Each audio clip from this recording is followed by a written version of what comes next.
မင်္ဂလာပါတနေ့ကုန်အထိုင်များတဲ့သူတွေမှာခြေထောက်တွေမှာသွေးလည်ပတ်မှုအားနည်းပြီးတော့ညောင်းညာနေတာတွေနာကျင်နေတာတွေတဲမာနေတာတွေဖြစ်ပေါ်တတ်ပါတယ်ဒီနေ့ကျွန်တော်ပြမယ့်လေ့ကျင့်ခန်းလေးတွေကခြေထောက်မှာရှိတဲ့သွေးစစ်စစ်မှုကိုပုံမကောင်းမွန်စေတဲ့ခြေထောက်ရဲ့ကြွက်သားတွေကိုလည်းလှုပ်ဆော်ပေးစေတဲ့လေ့ကျင့်ခန်းလေး၃ခုဖြစ်ပါတယ်ဗျအထိုင်များတဲ့သူတွေအတွက်တင့်ညော်တဲ့လေ့ကျင့်ခန်းလေးတွေဖြစ်ပါတယ်ဗျပထမဆုံးလေ့ကျင့်ခန်းလေးကတော့ထိုင်ကုန်မှာခါလေးမှပြီးထိုင်ထားမယ်ထိုင်ကုန်လေးကိုလည်းလက်ကကင်ပြီးတော့အာယူထားမယ်ပေါ့နော်ပထမဆုံးခြေထောက်တစ်ဖက်ကိုအရှိကိုဆန့်လိုက်မယ်ဆန့်ပြီးတော့ရှင်ဒူးကောင်းလေးကိုအပေါ်ကိုကွေးပြီးတင်မယ်ပြီးမှဖြည်းဖြည်းချင်းပြန်ချမယ်ပြီးရင်နောက်တစ်ဖက်ပါမယ်နော်ဒီကောင်းလေးကိုကွေးမယ်အပေါ်ကိုကွေးတင်မယ်ပြီးမှပြန်ချမယ်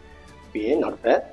ကွေးတင်မယ်ပြန်ချမယ်ဒီလေ့ကျင့်ခန်းလေးကိုဘယ်ညာမှာတစ်ကြိမ်လို့သတ်မှတ်ပြီးတော့15ကြိမ်2ကြော်လောက်ပြုလုပ်ပေးရမှာဖြစ်ပါတယ်ဒီလေ့ကျင့်ခန်းလေးကခြေထောက်မှာရှိတဲ့ကြွက်သားတွေကိုလှုပ်ဆော်စေတဲ့လေ့ကျင့်ခန်းလေးဖြစ်တဲ့ပြင်ခြေထောက်ရဲ့သွေးလည်ပတ်မှုကိုလည်းပုံမှုကောင်းမွန်စေတဲ့လေ့ကျင့်ခန်းလေးဖြစ်ပါတယ်ဗျ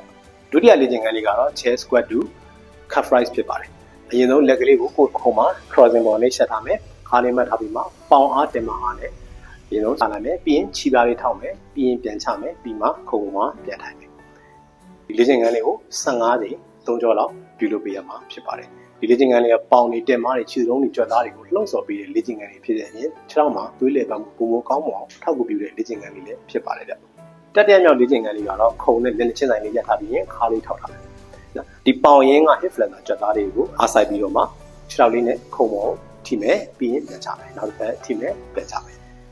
ဒီလေ့ကျင့်ခန်းလေးကိုလည်းဘယ်ညာမှာတစ်ကြိမ်လို့သတ်မှတ်ပြီးတော့15ကြိမ်2ကြော်လောက်ပြုလုပ်ပေးရမှာဖြစ်ပါတယ်ဗျ